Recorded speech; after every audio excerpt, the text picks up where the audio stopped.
함께 우리 합독하도록 하겠습니다.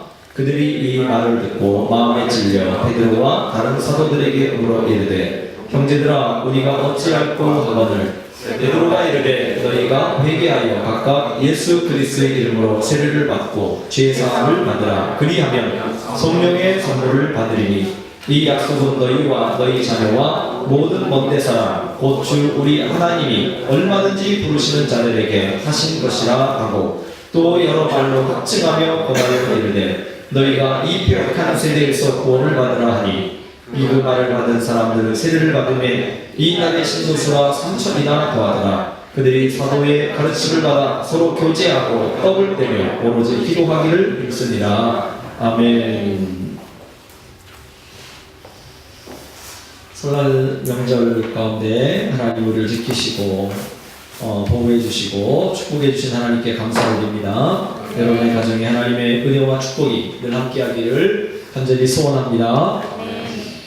오늘 본문 37절의 말씀 보니까 그들이 이 말을 듣고 마음에 찔려라고 하는 말씀을 가지고 영혼의 상처라고 하는 제목으로 은혜를 나누고자 합니다.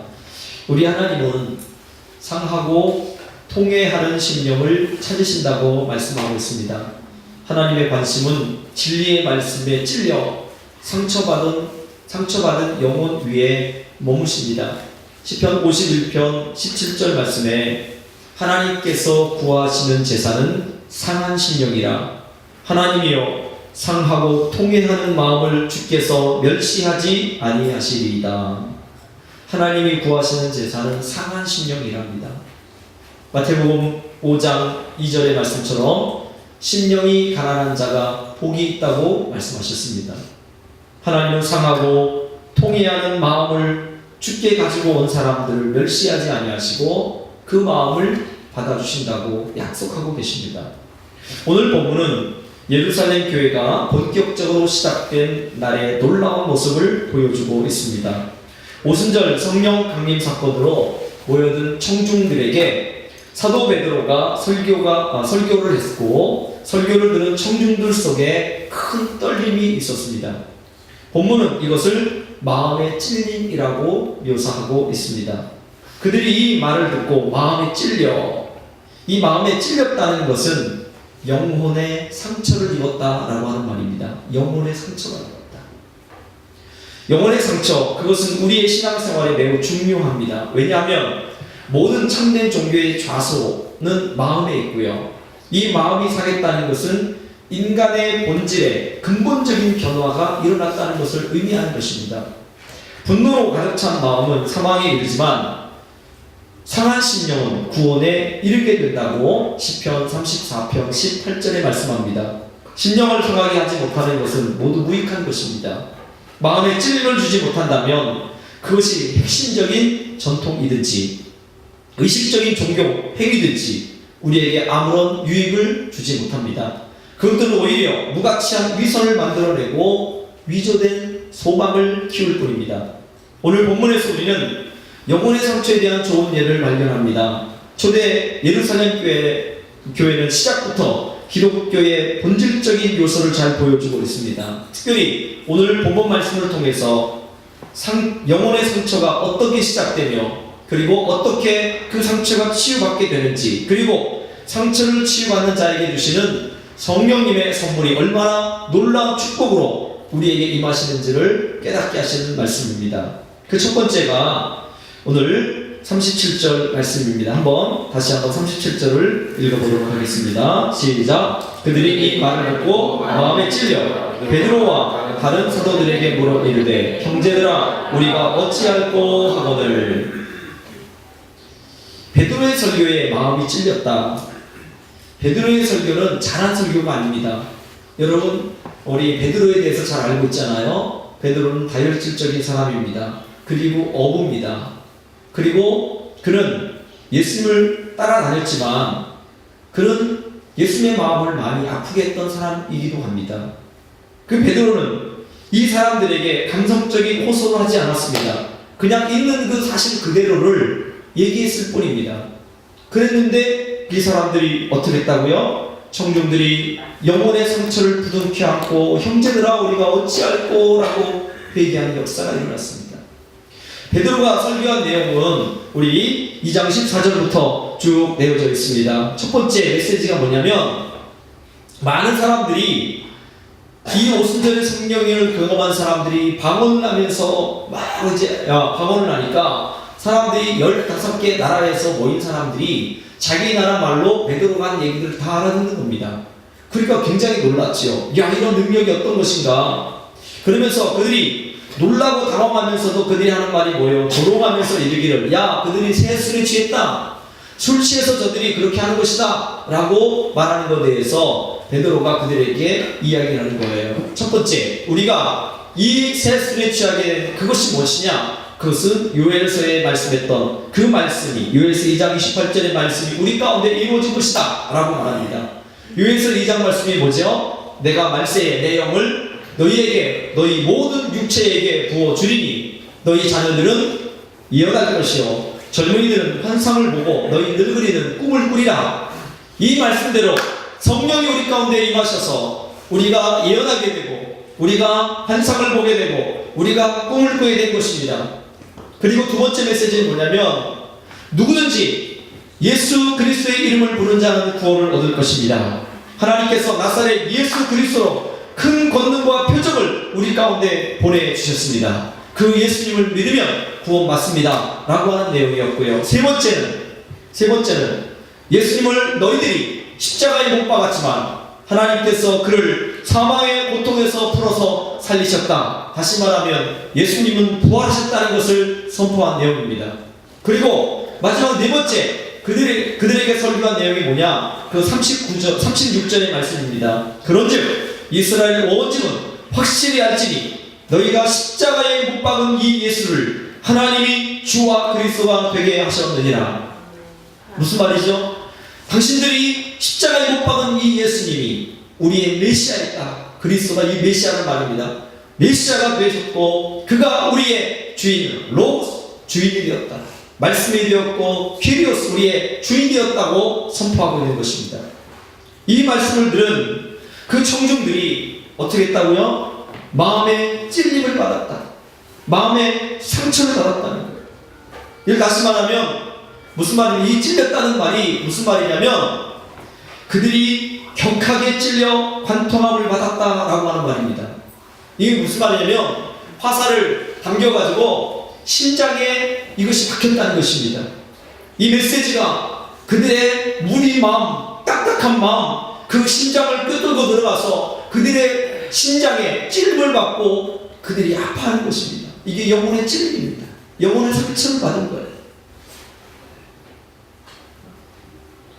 스가랴 12장 10절 말씀 보니까 은총과 간구하는 심령을 주리니, 그러면 그들에게 뭐예요? 그들에게 회개의 역사가 일어나는 거예요. 은총과 간구하는 심령은요, 하나님의 말씀이 들어가니까 그들 속에 역사되어서 하나님의 은혜와 간구하는 심령을 만들어주겠다는 거예요.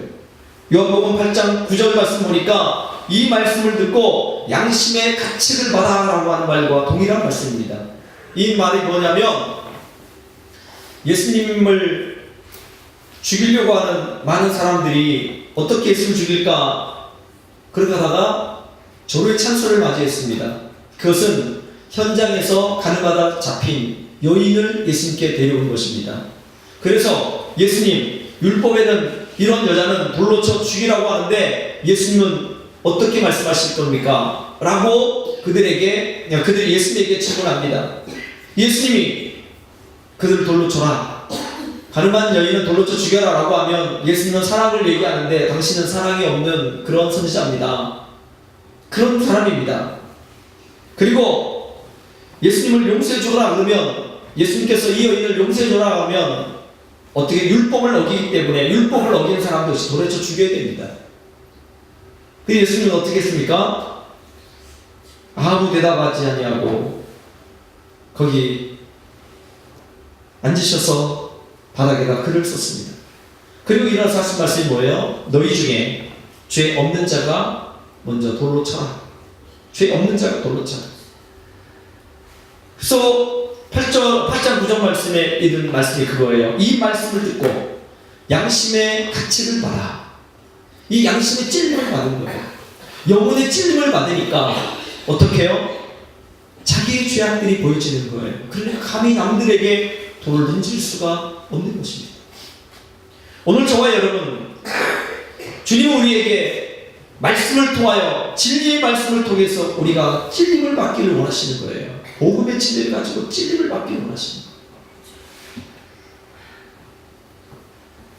하나님의 회개의 영을 받은 유대인들은 베드로의 설교에 지적한 대로 자신들이 그토록 대망했던 메시아를 자신들의 손으로 죽였다는 사실을 알게 되자 모두가 걷잡을 수 없는 후회와 절망에 사로잡혀 마치 그들의 마음이 창에 찔리듯 어찌할 바를 모르게 된 것입니다. 복음의 진리가 선포되면 마음속에 죄를 두려워하는 감정이 생겨나게 됩니다. 하나님의 말씀 속에는 죄인의 영혼을 찌르는 능력이 있습니다. 말씀을 통하여 죄인의 마음속에서 하나님의 심판의 어미함과 죄로 인해 받게 되는 형벌에 대한 두려움이 일어나게 되고 그것들이 우리의 영혼에 깊은 상처를 남기게 되는 것입니다. 내 속에 있는 양심이 하나님의 법에 의해 눈을 떠서 나의 온갖 더러운 실체를 발견하게 될 때 나의 마음은 지울 수 없는 상처를 받게 되는 것입니다. 하나님의 아들의 대속죄물 대신과 이를 통해 나타난 아버지의 엄청난 사랑의 창에 찔리게 될 때 우리의 이기적인 인생관, 회의적인 세계관, 마침내 피를 토하며 고꾸라질 수밖에 없다는 이 사실을 우리가 경험하게 됩니다. 사랑하는 성도 여러분, 우리 속에 일어나는 이런 찔림은 단순히 우리의 양심의 자각만으로 일어나는 것이 아닙니다. 하나님의 말씀을 기록하시는 성령께서 진리를 받는 사람의 마음속에서 그 진리를 우리 가운데 적용시킬 때 우리 가운데 마음의 찔림과 회개의 역사가 일어나는 것입니다. 통해자복의 역사가 일어나는 것입니다. 선지자 하박국은 하나님의 말씀을 듣고 놀랐다고 했습니다. 하박국 3장 2절 말씀에 여호와여 내가 주께 대한 소문을 듣고 놀랐나이다. 진리의 말씀에 부딪힐 때 우리의 영혼은 놀랄 수밖에 없고 죄인들의 심령은 깨어질 수밖에 없는 것입니다. 성도 여러분, 본문에서처럼 우리가 어찌할꼬 라고 구원의 질문을 던지는 것은 단지 성령 강림 당시에 경건한 유대인들에게만 해당되는 일이 아닙니다. 지금 우리 주위에 불신 세계 사람들도 세상의 죄악 속에 빠져 헤매면서 우리가 어떻게 해야 구원을 얻을 수 있는가라고 묻고 있습니다. 우리 성도들은 그들의 탄식 소리를 들을 수 있는 신령한 귀를 가져야 한다는 것입니다. 사도행전 9장 5절 6절 말씀에 다메섹으로 가다가 주님을 만났던 이 사도 바울이 예수님께 던진 질문이 무엇입니까? 주여 누구시옵니까? 당신이 누굽니까? 그리고 사도행전 22장 10절 말씀에 동일한 내용을 자기가 설명하면서 이런 말씀, 내가 무엇을 하리까? 내가 무엇을 하리까? 16장 29절 31절 그 말씀 보니까 빌보 감옥에서 사도 바울이 죽은 줄 알았고 도망친 줄 알았던 그 간수장이 자기가 자결하려고 그러다가 사도 바울이 있는 것을 발견하고 그가 하는 말이 뭐냐면 내가 어떻게 하여야 구원을 얻을 수 있습니까? 사람들은 우리에게 동일하게 묻습니다. 우리가 어떻게 해야 구원을 얻습니까? 어떻게 해야 주님의 길을 걸어갈 수 있습니까? 그것을 우리가 보여줘야 합니다. 우리는 그들에게 진리의 빛을 보여줘야 하고 그들의 절망적인 상태를 말씀의 빛으로 비춰줘야 할 의무를 우리 성도들은 갖고 있다는 것입니다. 그들의 입으로부터 형제들아 어찌할 거라고 부르짖음이 나오도록 해야 합니다. 여러분에게도 그리고 많은 사람들에게도 영혼의 찔림이, 영혼의 상처가 있어야 한다는 것입니다. 여러분의 말씀을 받을 때마다 여러분 창에 마치 찔린 것처럼 여러분의 영혼이 신음해야 합니다. 내 영혼이 아픕니다. 내 영혼이 하나님 말씀에 비춰보니 내 영혼, 내 삶의 모습은 너무나 죄악된 삶을 살았습니다. 여러분과 제게 영혼의 찔림이 있게 되기를 바랍니다. 아멘. 한 주간을 뒤돌아보시며 하나님 말씀 앞에 우리는 영혼의 찔림을 얼마나 받고 살았는가 뒤돌아보길 바랍니다. 여러분에게 이런 찔림과 구원의 영혼 구원의 역사가 끊이지 않게 되기를 예수님의 이름으로 축원드립니다. 그 두 번째, 찔림의 상처는 죄악 죄의 사함으로부터 치유됩니다. 이것은 뭐냐? 38절의 말씀 보니까 베드로가 이르되 너희가 회개하여 각각 예수 그리스도 이름으로 세례를 받고 죄의 사함을 받으라. 베드로의 설교에 찔림받은 사람들에게 이 베드로 사도는 찔림의 상처를 치유하는 방법을 가르쳐주고 있습니다. 그 방법은 뭐예요? 너희가 회개하여 죄의 사함을 받으라.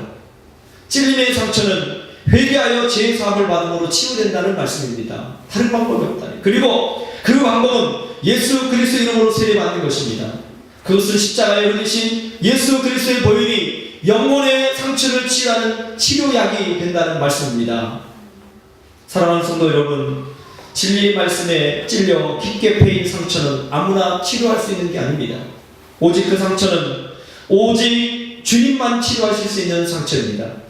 주님께서 사용하시는 유일한 치료약이 무엇입니까? 그것은 십자가의 보혈입니다. 그 피를 공급하는 손은 못 박힌 손입니다. 주님이 상처받은 자에게 요구하시는 것은 오직 예수님을 즐거이 영접하는 것입니다. 이 모든 것을 한마디로 표현하면 회심입니다. 회심. 회개하여 주님께로 돌아오는 길밖에 없다는 것입니다. 영혼의 상처를 받고 찔림을 받고 내가 아파할 때 그 아픔을 치유할 수 있는 길은 오직 예수 그리스도의 보혈밖에 없다는 사실입니다. 예수 그리스도께서 우리의 죄짐을 지시고 갈보리 언덕의 십자가에서 피 흘려 죽으신 사실을 확실히 믿고 그분을 자신의 개인의 구주로 영접하면 주님께서 그 죄악 아픈 상처들을 예수님께서 치유해 주신다고 말씀하고 계십니다. 우리 주님은 자신의 심령 속에 진리의 말씀에 찔려 깊게 패인 상처를 치유해 주십니다. 그리하여 건강해진 마음속에서부터 기쁨과 평강이 솟아나게 하시는 것입니다. 여러분, 말씀을 듣고 찔림을 받아야 합니다. 그리고 주님께 그것을 토해내야 합니다.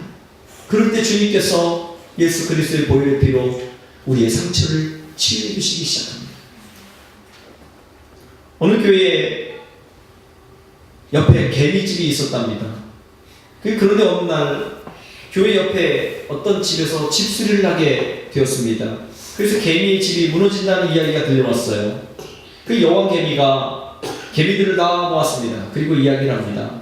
여러분, 우리가 이 집에서 이제 떠나야 됩니다. 떠나기 전 3일 동안 각자 음식을 준비해 오고요, 가장 값진 물건을 하나씩 가져오도록 하십시오 라고 이야기했습니다. 그러나 개미들은 금조각, 그리고 예쁜 보석들, 그리고 진귀한 것들을 조금씩 다 모아왔습니다. 그런데 여왕개미의 눈길을 끈 것은 작은 소년 개미가 가져온 실 같은 것인데 그곳에는 오색찬란한 빛이 반사되어 너무 아름다웠답니다.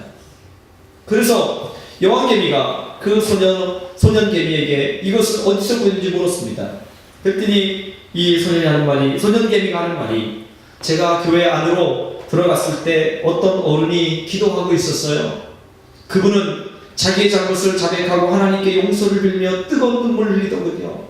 그 눈물이 그분 발 아래에 있던 머리카락에 떨어지더니 이렇게 아름다운 빛이 되었습니다. 이런 이야기도 있습니다. 세계를 돌아다니며 자유를 위해 싸우다가 흘린 대장부의 핏방울을 받아서 천국문을 열려고 했지만 천국문이 열리지 않았습니다. 다시 남편을 잃고 슬피우는 젊은 부인의 눈물을 가지고 열려 있으나 천국문은 열리지 않았습니다. 마지막으로 죄인이 회개하면서 흘린 눈물을 거두어 봤더니 천국문이 열렸습니다. 여러분, 회개의 눈물은 천국문을 여는 귀중한 것입니다. 구약의 인물, 우리 다윗을 봅니다. 그는 하나님의 큰 복을 받은 사람이었습니다. 가나안 목동에서 이스라엘의 왕의 자리에 오른 사람입니다. 그런데 그는 충성스러운 부하의 아내와 불륜 관계를 맺었고 그 사실을 숨기기 위하여 그의 부하 그를 죽음으로 몰아내었습니다. 그는 하나님과 사람에게 큰 죄를 지었습니다. 다윗이 자기의 죄로 인하여 당한 고통을 너무 큰 것으로 그 육체 가운데 나타났습니다. 그러면서 그는 후일 고백하기를 이렇게 고백합니다. 종일 신음함으로 뼈가 쇠하였나이다. 그것 때문에 자기가 엄청난 고통을 당한 거예요. 내 마음이 종일 신음해서 내 뼈가 쇠할 정도로. 그리고 더 나아가서 신에게 화하여 여름 가뭄에 마름같이 되었나이다. 빼짝 말라버린. 그때는 때때로 침묵을 지켰으나 그의 마음보다 심한 고통으로 그의 마음이 막 채워지기 시작합니다. 배출구가 막힌 산중의 호수처럼 다윗의 영혼 속에는 슬픔의 분류가 넘쳐났습니다. 그는 구실을 생각해내어 잊어버리려고 했습니다. 그러나 그 모든 일은 헛것이었습니다. 종기가 생겨나듯 그의 고통은 더해져만 가고 그가 자복이라는 칼을 쓰려 하지 않았기 때문에 그의 영혼은 고뇌가 넘쳐 안식을 얻을 수 없었습니다. 드디어 그는 겸비하여 죄를 통해하는 길을 찾았습니다. 그는 보좌 앞에 가서 모든 것을 살펴하신 그 분 앞에 자기의 죄악의 두루마리를 펴고 이때까지의 모든 악한 마음과 행위를 솔직히 고백했습니다. 이건 시편 51편의 내용입니다. 그리고 용서를 받았습니다. 그의 영혼의 상처는 고침받았습니다. 그리고 비로소 놀라운 평강을 얻게 되었습니다. 우리의 죄를 그대로 둔 채 아무것도 할 수 없습니다. 우리는 지금이라도 주님, 우리의 이 죄악을 용서해 달라고 주님의 보혈을 의지하여 허물과 죄를 토설해야 자유함이 우리 가운데 임하게 되는 것입니다. 이 놀라운 치유의 축복이 여러분에게 가득하기를 예수님의 이름으로 축원드립니다. 치유받은 자에게 성령의 선물이 약속되어져 있습니다. 성령의 충만함을 주시겠다고요. 38절 말씀 우리 한번 같이 다시 읽겠습니다. 베드로가 이르되 너희가 회개하여 각각 예수 그리스도의 이름으로 세례를 받고 죄 사함을 받으라. 그리하면 성령의 선물을 받으리니. 아멘. 성령의 선물을 받으리니. 이 약속은 39절에 너희와 너희 자녀와 모든 먼데 사람 곧 주 우리 하나님이 얼마든지 부르시는 자들에게 하신 것이라. 이 성령은 누구에게요? 우리에게, 그리고 우리 자녀에게, 아무리 멀리 떨어져 있는 사람들에게, 아니 이방인에게도 이 성령의 선물을 주시겠다고 약속하고 계십니다. 죄 사함을 받은 자에게 성령의 선물이 약속되어져 있습니다. 진리의 말씀에 부딪혀 깨어진 영혼이 예수 그리스도의 보혈을 의지하여 죄 사함을 받고 치유하게 되면 성령의 선물을 우리 가운데 주시겠다고 약속하십니다. 우리는 두 가지를 여러분 꼭 해야 합니다. 첫 번째 뭐였죠? 영혼의 찔림을 받는 겁니다. 그리고 이 찔림을 가지고 십자가 앞으로 나아가 주님께 우리의 죄를 자백하면 됩니다. 그러면 주님 우리에게 성령을 선물로 주시겠다고 약속하고 계십니다. 사랑하는 성도 여러분, 우리는 성령의 선물이 누구에게 주어지는지 다시 한번 주목할 필요가 있습니다. 성령님은 진리의 말씀에 찔림을 받고 예수님의 보혈로 치유함을 받아 건강해진 영혼 위에 주어지시는 하나님의 선물입니다. 성령은 아무에게나 주어지는 것이 아닙니다. 성령 충만은 아무에게 주어지는 것이 아니에요. 사도 바울은 성령 충만의 상태를 심지어 술 취한 상태와 비교하고 있습니다. 에베소의 말씀처럼 술 취하지 말라, 이는 방탕한 것이 오직 성령의 충만함을 받으라. 술 취한 사람이 마치 자기 마음대로 몸과 마음을 지하기 어려운 것 같이 성령에 취한 성도는 오직 성령의 지시를 따라 행동하게 되어 있다는 것입니다. 여러분, 감리교의 창시자 영국과 미국을 바꿔놓은 요한 웨슬레의 이야기 여러분 잘 아십니다. 그의 일기장에 이렇게 쓰여 있습니다. 1738년 5월 24일 아침, 나는 루터의 로마서 수석을 읽고 있었다. 9시 15분경에 나는 이상하게 마음이 뜨거워지는 것을 경험했다. 그리스도께서 내 죄를 나아서 하시며 죄와 사망에서 구원하신다는 것을 확신하게 되었다. 내 일생에 처음으로 경험한 뜨거움이었다. 내가 그리스도 안에 있다는 사실을 깨닫게 되고 내 마음속의 모든 정욕과 죄악이 물러가면서 주님만을 모시는 기쁨으로 충만해졌다. 그래서 웨슬리는 이 기쁨을 참을 수가 없어서 밖으로 나가 증거하였고, 그가 나가서 간증할 때마다 사람들의 마음이 뜨거워지기 시작했습니다. 그를 통하여 성령운동에 그게 먼저 가고 지금 감리교를 이루게 되었고 부패와 타락으로 멸망 직전에 있던 영국을 건져낼 역할을 감당했습니다. 여러분, 세계는 지금 각종 폭풍이 불고 불이 붙고 있습니다. 전쟁의 바람과 변화의 불이 타고 있습니다. 미래의 충격이라는 사람이 또 다른 책을 썼는데 그 책은 제3의 충격이라는 책입니다. 원자폭탄보다 더 무서운 변화의 충격파가 기존 가치관과 생활관의 의식구조를 뿌리채 송두리째 불태우고 쓸어가 버릴지도 모른다는 이야기입니다. 세계에서 불어오는 바람들마다 무섭고 불안한 바람이 몰아치고 있습니다. 여러분 지금 매스컴과 미스메디어 이런 모든 것들 속에 우리 어른들은 문화의 충격을 받고 있습니다. 지금 세상은 수없이 많이 지금 돌아가고 있습니다. 변화의 역사가 일어나고 있습니다. 지금 뭐 몇 달 차이에 태어나도 세대 차이를 느낀다고 할 정도로 그렇게 세대는 빠르게 변화되어 있고 적응하지 못하고 있습니다. 그러나 더 중요한 것은 우리에게 불어와야 할 새로운 바람은 성령의 바람, 성령의 불입니다. 세상에 성령의 불과 성령의 바람을 당할 자가 없습니다. 어떤 장벽도 무로 만드는 그런 힘이 있습니다. 사랑하는 여러분, 성령은 우리에게 능력으로 나타납니다. 성령을 받아야 합니다. 우리는 죄를 회개하고 그리고 깨끗한 게 된 것에서 머물러 있는 것이 아니라 성령을 받아서 세상을 변화시키는 사람이 되어야 한다는 것입니다. 사랑하는 성도 여러분, 이제 말씀을 좀 정리합니다. 여러분은 자신이 심령의 찔림을 받던 날을 기억하고 계시는가? 한번 생각해 보십시오. 내가 말씀을 통해서 내 심령의 찔림을 받고 영혼의 상처 때문에 고민하던 밤이 언제였습니까? 진리의 말씀은 가시 달린 화살과 같습니다.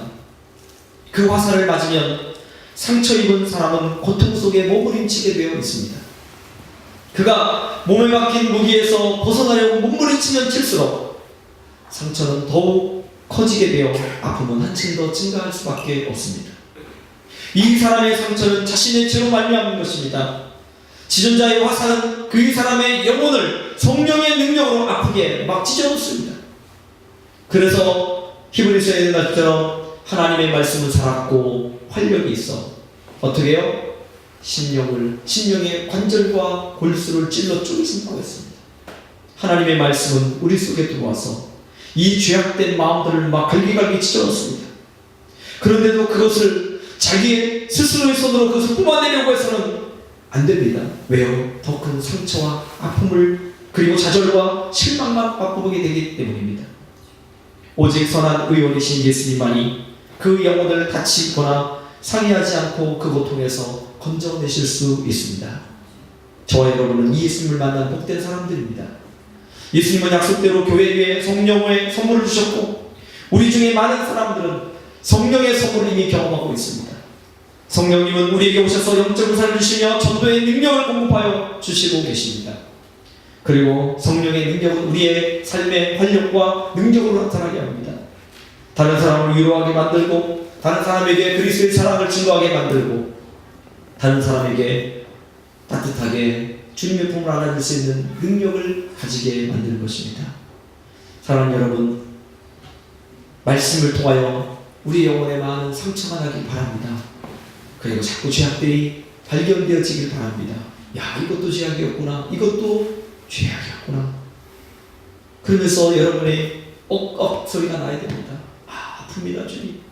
말씀을 비춰보니 내 마음은 너무 아픕니다. 이 아픔을 치료할 수 있는 것은 예수님밖에 없습니다. 십자가 밑에 나아가 내 짐을 풀었네. 그럴 때 그 십자가에서 흘러내는 주님의 보혈이 우리의 죄악을, 우리의 상처받은 심령들을 치유해 주십니다. 그리고 그 가운데 주님의 성령이 임하셔서 우리를 인도해 가시고 우리를 축복된 인생의 삶으로 살아가게 하십니다. 여러분, 우리 모두 다 성령 충만하여서 능력 있는 주님의 증인이 되어지고 주님의 거룩한 삶을 살아가는 저와 여러분이 되어지기를 주님의 이름으로 축복합니다. 기도하겠습니다. 우리 잠시 한번